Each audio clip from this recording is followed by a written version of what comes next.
যখন কোনো ক্যালেন্ডার মাসে পূর্ণিমা থাকে না, তখন তাকে কালো চাঁদ বলে। এটি শুধু ফেব্রুয়ারিতে ঘটে এবং প্রায় ১৯ বছরে একবার ঘটে। শেষ কালো চাঁদ হয়েছিল ফেব্রুয়ারি ২০১৮ সালে। এই মুভিটি ২০১৮ সালের কালো চাঁদের রাতে সংঘটিত হওয়া একটি জুলমাত প্রথা নিয়ে। এই প্রথাটি খুবই বিপজ্জনক। আলেমরা পর্যন্ত এর নাম মুখে আনতে চায় না। কালো চাঁদের সবচেয়ে অন্ধকার রাতটি হয় অমাবস্যার রাতে। সেই রাতকে বলা হয় জুলমাতের রাত। জুলমাত মানে অন্ধকার। এই মুভিতে দেখা যায় এক মহিলা তার স্বামী ও সন্তান হত্যার প্রতিশোধ নেওয়ার জন্য জুলমাতের রাতে কালো জাদু করার জন্য এক জাদুকর্ণীর কাছে আসে, যেখানে তাকে বলা হয় জুলমাতের রাতের কালো জাদু সম্পূর্ণ হলে একটি ছেলেকে জীবন্ত কবর দিতে হবে। আর এই কালো জাদুর জন্য তার জীবনে কি ঘটে তা জানতে হলে দেখতে হবে আজকের ভিডিও। হ্যাঁ বন্ধুরা, আজ আপনাদের জন্য নিয়ে এসেছি ২০২৪ সালে মুক্তিপ্রাপ্ত সত্য ঘটনা অবলম্বনে নির্মিত একটি তুর্কিশ মুভি, যার নাম সিক্সটিন সেভেন এর বাংলা এক্সপ্রেশন নিয়ে। ওয়েলকাম টু সিনে স্টোরি মুভি এক্সপ্লেইন চ্যানেল। তাহলে চলুন শুরু করা যাক আজকের ভিডিও। মুভির শুরুতে আমরা এক মহিলাকে দেখি এক জাদুকরীর কাছে আসতে। জাদুকরী তাকে জুলমাতের রাত সম্পর্কে বলতেছে। জাদুকরী বলতেছে, তুমি হত্যার প্রতিশোধ নিতে চাইলে তোমাকে একটা ছেলেকে জীবন্ত কবর দিতে হবে। এই পাপ কাজ করতে কি তুমি রাজি? মহিলাটি বলে, আমার স্বামী ও সন্তান হত্যার প্রতিশোধ নিতে আমি সব করতে পারবো। ফেব্রুয়ারি 16, ২০১৮ শুক্রবার সেই জুলমাতের রাত, যেদিন জুলমাতের রাতে সেই শয়তানকে ডাকা হয় মহিলাটির ইচ্ছা পূরণ করতে। তারা মন্ত্রপাঠ করতে থাকে। এদিকে দেখা যায় এক লোক বন্দুক দিয়ে তার পরিবারের সবাইকে মেরে ফেলতেছে এবং শেষে সে নিজেও আত্মহত্যা করে। তারপর জাদুকর্ণী বলে, ছেলেটিকে আগামীকাল জীবন্ত কবর দিয়ে দিবে, আর কবর না দিলে তোমার আরো বিপদ হবে। তারপর তাকে 7টি প্রাণীর হাড় দিয়ে তৈরি করা একটি তাবিজ কবরের সাথে পুঁতে দিতে বলে। পরের দৃশ্যে আমরা এক লোককে দেখতে পাই যার নাম অরহান, যে নোটিশ করছে আজ জুলমাতের রাত। যা দেখে সে ভয় পায়। সে বুঝতে পারে এই জুলমাতের রাতে হয়তো কেউ কোনো শয়তানকে আমন্ত্রণ করছে, কারণ সে নিজেও কিছু কালো জাদুবিদ্যা জানতো। দৃশ্য পরিবর্তন হয়। আমরা 1 মাস পরের ঘটনা দেখতে পাই। সময়টা 21 মার্চ ২০১৮। এখানে আমরা সেই মহিলাটিকে দেখতে পাই এক বিশাল বাড়িতে, যার নাম ছিল মেরাল। মেরাল এখানে এক পরিবারের দেখাশোনার কাজ করার জন্য আসছে। এই পরিবারে 5 জন লোক থাকে, যার মধ্যে কামাল ছিল ডাক্তার, যেখানে কোনো কারণে তার কাজ ছেড়ে দিয়ে এখানে চলে এসেছে, যা আমরা পরে জানতে পারবো। তার স্ত্রী আরজু, যে ছিল গৃহিণী, তার বড় মেয়ে সেরাপ, যে সবসময় মন খারাপ করে থাকতো, কারণ এখানে তার কোনো বন্ধু নেই, তাই সবসময় মোবাইল নিয়ে ব্যস্ত থাকতো। ছোট মেয়ে ইদি, যার একটি বড় অসুখ ছিল। এছাড়াও ক্যামালের মা লালে, যেখানে সবকিছু ভুলে যেত। আরজু মেরালকে তার কাজ বুঝিয়ে দিচ্ছিল, যেমন তার শাশুড়ি দেখাশোনা করা, ইদিকে খাওয়ানো ইত্যাদি। তখন ইদি সেখানে আসে ও মেরাল তাকে একটি ক্যান্ডি দেয়। এরপর ইদি সেখান থেকে তার দাদির রুমে যায় ও তার খোঁজ খবর নেয়, কিন্তু দাদি ঠিক মতো উত্তর দেয় না। বড় আজীব আজীব কথা বলে সে, যে তুমি আমার নাতনি না, তুমি অন্য কিছু হয়ে গেছো। তোমার বাবা যে খারাপ কাজ করেছে তা আমি জেনে গেছি, এজন্য তাকে মাসুল দিতে হবে। সে আবারও বলে, তুমি আমার নাতনি না, তুমি চলে যাও। তারপর রাতে যখন মেরাল লালেকে খাবার খাওয়াতে আসে, তার সাথেও সে অদ্ভুত কথা বলতে থাকে। সে বলে, উপরে আমার নাতনি থাকে, তাকে আমার রুমে আসতে মানা করবে, কারণ এখন সে আমার নাতনি না। কেমাল তাকে অন্য কিছু বানিয়ে ফেলেছে। এসব বলে সে মেরালকে সেখান থেকে বের করে দেয়। এদিকে সেরাপ মন খারাপ করে বসে থাকে। সে বলে, এখানে আমার কোনো বন্ধু নেই। সে ইদিকে বলে, তুমি ঠিক আছো, কারণ তোমার বন্ধু বান্ধব না থাকলেও সমস্যা নেই। আমি যদি তোমার মতো হতাম। তখন ইদি বলে, তুমি আমার মতো হতে চেয়েও না। বাইরে থেকে তাদের মা সব শুনছিল। সে কামালকে যেয়ে বলে, সেরাপ এখানে থাকতে পারছে না। কামাল বলে, তাকে কিছু সময় দাও, দেখবে এইখানে বন্ধু বান্ধব হয়ে যাবে, আস্তে আস্তে সব ঠিক হয়ে যাবে। আমিও একটা হাসপাতালে কাজ খুঁজে নেব। তখন আরজু বলে, আমি তো ভাবছি তুমি আর ডাক্তারি করবে না, তাহলে এখান থেকে কেন আসলে? কামাল বলে, আমার কিছু সময় দরকার। তারপর দেখা যায় মেরাল তার পরিবারের ছবি দেখতেছিল, আর ফ্ল্যাশব্যাকে দেখা যায় তার স্বামী ও ছেলেকে একটা লোক গুলি করে মারছে আর মেরালকে বাঁচিয়ে রাখে। আর সে হচ্ছে মেরালের স্বামীর আপন ভাই। সম্পত্তির লোভে সে এমন করে, আর তার প্রতিশোধই মেরাল নিয়েছে। আর এসব চিন্তা করতে করতে মেরালের পুত্র মেরালের সামনে আসে এবং বলে, তুমি তোমার কথা রাখোনি। সেখানে সে মেহমাদকেও দেখতে পায়। ওই দিন কেমালের সাথে এমনটি ঘটে। কেমাল দেখে ইদি রক্তাক্ত অবস্থায় বাথটাবে পড়ে আছে আর পাশেই লালে রক্তমাখা গায়ে দাঁড়িয়ে, যা দেখে কেমাল ভয় পেয়ে যায় এবং এদিকে কোলে তুলে না আর তার জ্ঞান ফেরানোর চেষ্টা করে।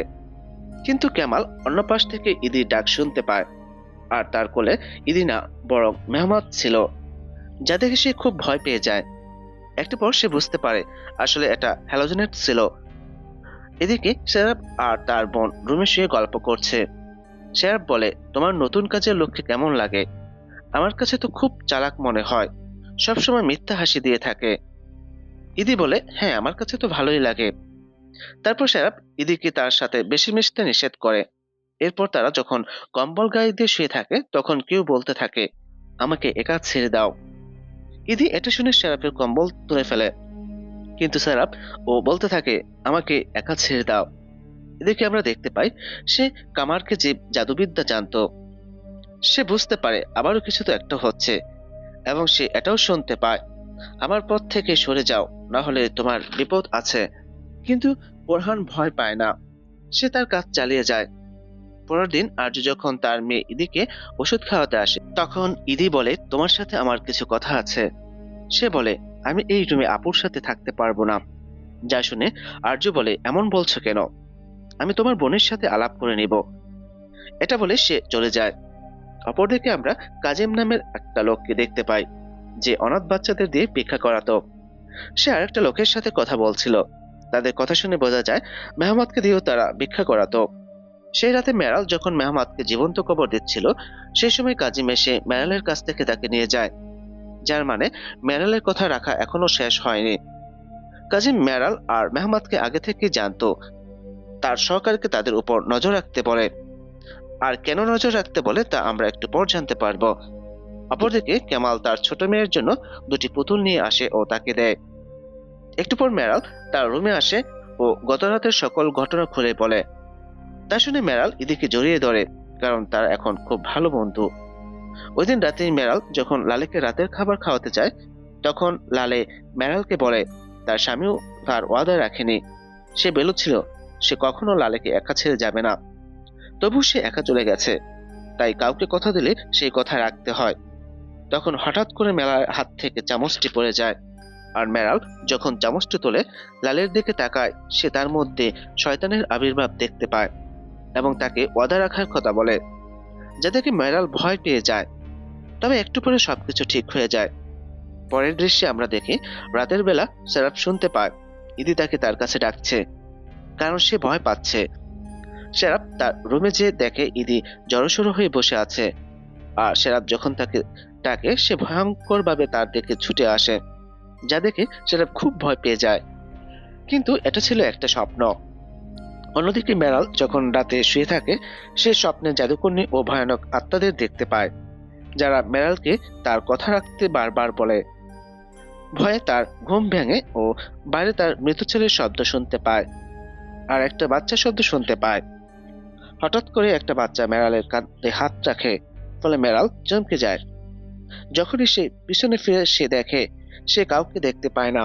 এদিকে সে তার ছেলেকে দেখতে পায় এবং তার ছেলে তাকে সেই ওয়াদার কথা বলে। এরপর কেমালকে তার মায়ের রুমে দেখতে পাওয়া যায়। কেমাল তার মাকে বলে, আমাকে বাঁচতে হলে তোমাকে এখন মরতে হবে। এরপর কেমাল স্যালাইনের পাইপ দিয়ে তার মায়ের গলা চেপে ধরে, কিন্তু একটু পর আবার ছেড়ে দেয়। তারপর সে তার মাকে সিঁড়ি দিয়ে উপরে নিয়ে আসে ও ধাক্কা মেরে নিচে ফেলে দেয়। কিন্তু এটাও ছিল কেমালের একটি স্বপ্ন। তবে তার স্বপ্নটা ঠিকই সত্যি হয়। লালা একাই সিঁড়ি দিয়ে উপরে ওঠে ও নিচে গড়িয়ে পড়ে এবং মারা যায়। লালের মৃত্যুর খবর ইদির কাছ থেকে লুকানো হয়। তাকে বলা হয়, তোমার দাদি অ্যাক্সিডেন্ট হয়েছে, সে এখন হাসপাতালে। ইদি তার মাকে বলে, যখন আমি ছোট ছিলাম দাদি আমাকে খুব পছন্দ করত, আমার সাথে খেলতো, কিন্তু যখন আমার অসুখ হয় তখন আমার সাথে মেশে না। দাদি আমাকে বলে যে বাবা আমাকে বদলে ফেলেছে, আমি তার নাতনি না। কেন সে কথা বলে? কিন্তু আরজু তাকে কিছু না বলেই চলে আসে। এদিকে আমরা কেমালের সাথে কাজিমকে দেখতে পাই। কাজিম অনেকদিন ধরে কেমালকে ব্ল্যাকমেল করে আসছে। কাজিম তার কাছে আরো টাকা চাচ্ছে, কামাল বলে, আমি তো তোমাকে সব টাকা দিয়ে দিয়েছি। কাজিম তাকে শাসিয়ে বলে, তুমি টাকা না দিলে আমি পুলিশের কাছে সব বলে দেব যে তুমি একটা ছেলেকে মেরে ফেলেছ। বাসায় বসে কামাল যখন খাবার টেবিলে আসে, সে দেখে সেরাপ মোবাইল নিয়ে ব্যস্ত। তাই সে সেরাপকে বলে, সারাক্ষণ মোবাইল না টিপে খাবার খাওয়ার ধ্যান দাও। বাইরের রাগটা সে ঘরে এসে দেখায়। সেরাপ বলে, এটা তোমার ভুল, এখানে আমার কোনো বন্ধু নেই, আমি কিভাবে সময় কাটাবো? ঘরের ভেতর আমি সারাক্ষণ ভয়ে থাকি। ইদিও ভয় পেয়ে আমার কাছে আসে। আর্য বলে, এগুলো বলো না, ইদি ভয় পাবে। তখন সেরাপ বলে, শুধু ইদির চিন্তাই করো না, আমার চিন্তাও করো। তারপর রাগ করে সেখান থেকে সে চলে যায়। তখন ইদি বলে, আমি তো তার কাছে কখনো যাইনি, সে মিথ্যা বলছে। পরের দৃশ্যে মেরালকে দেখা যায় কিছু নিয়ে চিন্তা করতে। তখন ফ্ল্যাশব্যাকে দেখা যায় মেরাল যখন মেহমাদকে কবর দিচ্ছে, তখন কাজিম এসে মেহমাদকে নিয়ে যায়। এরপর কামেদ যখন মেহমাদকে জিজ্ঞেস করে আজ কেন এত কম কালেকশন হয়েছে, এবং কামেদ যখন তাকে মারতে আসে, উল্টো মেহমাদের আত্মা কামেদকে মেরে ফেলে। এদিকে লালে ইদিকে বলে, আমি হাসপাতালে না, তোমার বাবা মা তোমাকে মিথ্যে বলেছে, আমি এখন কবরে, আমি মারা গিয়েছি। তারপর লালে ইদির পা চেপে ধরে, ফলে ইদি অনেক ভয় পেয়ে চিৎকার দেয় ও একটু পর আবার সব ঠিক হয়ে যায়। তার চিৎকার শুনে সবাই চলে আসে। তখন ইদি বলে, দাদি কি হাসপাতাল থেকে চলে এসেছে? আর্য বলে, না, তাকে আরো কিছুদিন থাকতে হবে হাসপাতালে। ইদি বলে, সে আমার কাছে এসেছে এবং বলে সে মারা গিয়েছে। আর্য বলে, তুমি স্বপ্ন দেখেছ, আজ বরং তুমি আমার সাথে ঘুমাও। কিন্তু ইদি বলে, আমি মেরাল আন্টির সাথে ঘুমাবো। তাই আর্য চলে যায়। এরপর দেখা যায় কামাল যখন রুমে বসে কিছু ভাবছে, সে কিছু শব্দ শুনতে পায়। সে বেসমেন্টে যেয়ে দেখে আরজু, সেরাব, ইদি ও মেহমাদ বসে প্রজেক্টরে বসে কিছু দেখছে। প্রজেক্টরে দেখা যায় কামাল যে ভয়ানক কর্মকাণ্ডগুলো করেছে সেগুলোই পর্দায় দেখানো হচ্ছে। পর্দায় দেখা যায় সেই মুহূর্ত যখন মেরাল মেহমাদকে কবর দিচ্ছিল। তখন সেখানে কাজিম ও তার পার্টনার আসে এবং কামালও সেখানে আসে। কাজিম তখন মেরালের কাছ থেকে মেহমাদকে বাঁচিয়ে নিলেও তারা তাকে কামালের কাছে বিক্রি করে দেয়। তখনই জানা যায় ইদির অ্যানিমিয়া নামে এক ভয়ানক রোগ আছে, ফলে তার শরীরে ব্লাড সেল কম উৎপন্ন হতো, তাই তাকে নিয়মিত রক্ত দিতে হতো। মেহমদ আর ইদির ব্লাড গ্রুপ একই ছিল, আর তাই কামাল মেহমতের শরীর থেকে অনৈতিকভাবে সম্পূর্ণ রক্ত ইদির শরীরে দেয়, যার ফলে মেহমতের মৃত্যু হয়। কিন্তু মেহমতের শরীরে ছিল শয়তানের রক্ত, তাই ইদির শরীরে শয়তানের রক্ত দেওয়া হয় এবং সে পরিবর্তন হয়ে যায়, যেটা কিনা তার দাদি সবসময় বলতো। আর এজন্যই শয়তানের কালো শক্তি তাদের পুরো পরিবারের উপর পড়ে। একটু পর সেখানে কোনো কিছুই দেখা যায় না, যার মানে এসব কিছু ছিল ক্যামালের চোখের ভ্রম। সে প্রায় পাগলের মতো করতে থাকে। এদিকে আমরা মেরালের এই বাড়িতে আসার আসল রহস্য জানতে পারি। যেহেতু মেরাল তার ওয়াদা এখনো রাখতে পারে নাই, তাই সে এখানে আসছে ইদিকে নিয়ে যেতে, কারণ ইদির শরীরে এখন মেহমাতের রক্ত। পরের দৃশ্যে দেখা যায় কাজিম গাড়ি দিয়ে ফাঁকা রাস্তা দিয়ে কোথাও যাচ্ছিল। ঠিক তখনই কিছু বাচ্চা সেখানে তার বাধা হয়ে দাঁড়ায় এবং মেহমতের আত্মা এসে তাকে হত্যা করে ফেলে। এদিকে সে হাড়ের তাবিজটি মেরালকে ইশারা দেয় যে আজ রাতে ইদিকে জীবন্ত কবর দিতে হবে। সেই রাতে প্রথম আর্যর উপর শয়তান বশ করে। তারপর আর্য যে সেরাপের মুখের ভিতর হাত ঢুকিয়ে দেয় ও সেরাপও শয়তানের বশে চলে আসে। এদিকে মেরাল ইদির রুমে যায় এবং একটি গেম খেলার কথা বলে তাকে বাইরে নিয়ে আসে। অন্যদিকে ওরহান তার জাদুবিদ্যা দ্বারা সবকিছু দেখতে পাচ্ছিল। সে আর্যদের বাড়ি আসে, কিন্তু শয়তান তাকে ঢুকতে নিষেধ করে। তবু ওরহান ভিতরে ঢোকে এবং দেখে আর্য ও শেরাফের শরীরে শয়তান বশ করেছে। ওরহান তখন তাদের দুজনের নাম জিজ্ঞেস করে এবং তাদের দুজনকে এখান থেকে চলে যেতে বলে, কিন্তু তারা ভয়ানক হেসে বলে, তুই বরং এখান থেকে চলে যা, না হলে তোর মৃত্যু হবে। কিন্তু ওরহান রেগে যেয়ে তাদের গলা চেপে ধরে ও মন্ত্র পাঠ করতে থাকে। একটু পর আমরা ওরহানকে শয়তানের দুনিয়ায় দেখতে পাই, যেখানে সে জানতে পারে মানুষ এখন পাপ কাজ বেশি লিপ্ত হয়ে পড়েছে। এক ব্যক্তি সম্পত্তির লোভে মেরালের স্বামী ও সন্তানকে হত্যা করে।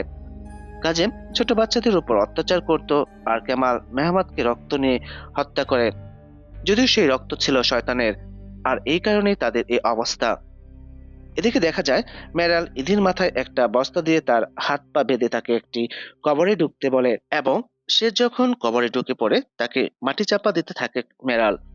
সেই শয়তানগুলো বলে, আমরা তাদের শরীরে ততক্ষণ থাকবো যতক্ষণ পর্যন্ত না এই ওয়াদা পূর্ণ হচ্ছে। কিন্তু ওরহান মন্ত্র পড়ে ও একটি শক্তির সাহায্যে সেই শয়তান দুটিকে বের করে দেয়, আর তারা শয়তান থেকে মুক্ত হয়। একটু পর দেখা যায় ম্যারেলের পুত্র এসে বলে, মা, এসব আর দরকার নেই, তুমি তাকে ছেড়ে দাও। এদিকে কামালকে দেখা যায় যে পুরোপুরি পাগল হয়ে যায়। তবে শেষে জানা যায় আসলে ইদির কোনো অসুখই ছিল না, বরং কামাল তাকে বলে ইদি অসুস্থ। সত্যি বলতে কামালই পাগল ছিল। আর এই মুভিটির কাহিনী ম্যারেলের কাছ থেকেই নেওয়া। আর এখানেই মুভিটি শেষ হয়। তো বন্ধুরা, দেখা হবে পরবর্তী কোনো মুভির এক্সপ্লেন নিয়ে। ধন্যবাদ সবাইকে।